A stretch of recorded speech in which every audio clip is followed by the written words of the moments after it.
Waouh, quelle précision, hein? Ah, je suis obligé, il y a un passage de pièces, maintenant c'est au millimètre. En fait, ça c'est des trucs que j'ai fait découper, numériquement, mais ouais. Après il y a des défauts de contour, par exemple comme ça là. Voilà. C'est pas nickel, on n'arrive pas à avoir une finition nickel. Donc il y a un ajustage, après c'est un peu délicat. Quand est-ce que tu as commencé ta construction? Disons, à partir de l'ébauche des plans, hein? Alors les plans, bah, en fait, ça fait un moment que je suis dessus. Parce qu'avant, en fait, j'étais en Polynésie et mon métier c'était de faire ça, de construire des bateaux. Ah bon? Et après, je suis revenu en France pour X raisons et j'ai voulu continuer. Donc j'avais un projet de faire un bateau là-bas, un beau bateau, style offshore. Et du coup, quand je suis revenu ici, j'ai dû m'adapter au marché. Donc j'ai tout refait. Bon, mais j'ai mis du temps, le dessin il a mis presque un an, mais le soir, quand je pouvais quoi. Oui. Et en même temps, je réfléchissais à ce qu'il fallait faire pour que le marché, quelque chose qui correspond à la demande. Mais bon, après, est-ce que ça va correspondre? Et t'as trouvé un bon partenaire ici alors? Ouais, ben Max, il est pour ça, le patron. Oui, le patron, il est bien pour ça, il est très humain. Ouais. On peut pas dire, il m'a prêté les lieux, moi j'ai acheté la tente, je suis là. Et bon, le courant, il permet l'emplacement. Il t'aide aussi pour les matériaux? Non, c'est toi. Je suis uniquement autofinance. Tu t'autofinances? Parce que tu travailles pour lui. Eh oui. Bon. Mais en contrepartie, lui, je sais que le patron, quand il était jeune, il avait fait de la construction amateur, un bateau en acier. Et ça lui plaît de suivre en même temps, de voir l'évolution. Voilà, ça lui plaît, c'est toujours intéressant. Voilà.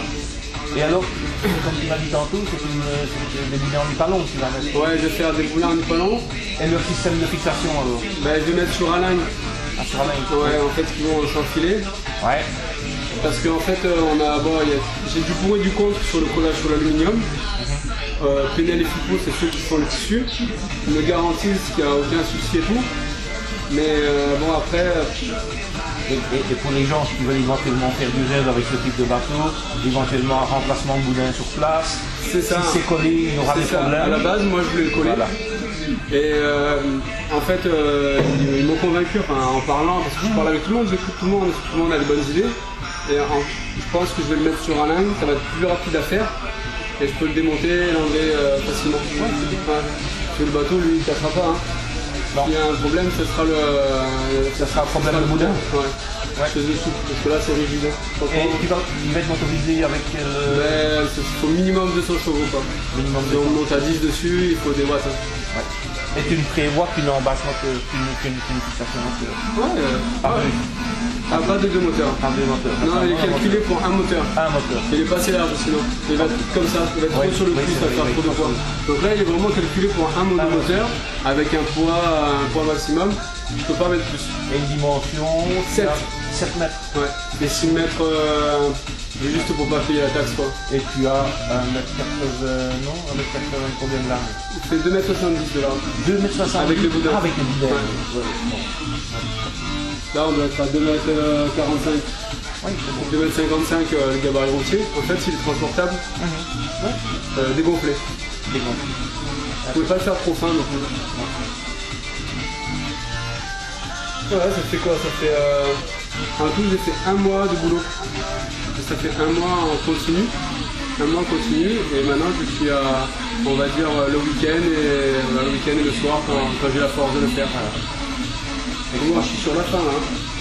Il me reste pas que j'ai fait la console. Et alors tu vas déposer ta marque?